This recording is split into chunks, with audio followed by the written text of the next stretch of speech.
સુરેન્દ્રનગરમાં ભાજપના ઉમેદવાર રાજુ કરપડાએ આમ આદમી પાર્ટીના હવાલા કાંડ પર પ્રહાર કર્યા। કહ્યું કે આમ આદમી પાર્ટી માત્ર લોકોને છેતરવાનું કામ કરે છે, ગુજરાતની પ્રજાને ભોળવવાનું કામ કરે છે આમ આદમી પાર્ટી, અને સમગ્ર ગુજરાતમાં આમ આદમી પાર્ટીના પ્રમાણે બેનામી કરોડો રૂપિયાનું હવાલા કાંડ ચાલી રહ્યું છે। તો જે બે જગ્યાએથી હવાલા કાંડ સામે આવ્યા છે, એક ગોધરામાંથી અને એક સુરતમાંથી, તે બાબતે હવે આક્ષેપ થઈ રહ્યા છે।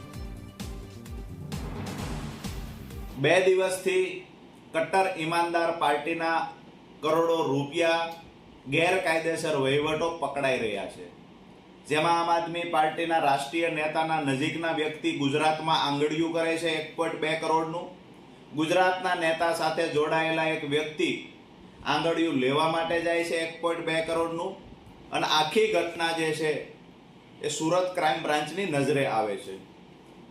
દોસ્તો, આ માત્ર એક સુરતની ઘટના નથી, દરેક જિલ્લાની અંદર કરોડો રૂપિયાનો બેનામી વહીવટ થાય છે।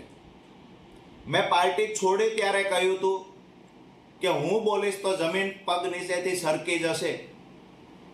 આજે જ્યારે આ ઘટના ઘટી જ છે ત્યારે થોડું વિગતે એ પણ કહીશ કે દરેક જિલ્લાઓની અંદર આવા કરોડો રૂપિયા આવે છે, પેઇડ રહેલા લોકોને પણ ચૂકવવામાં આવે છે।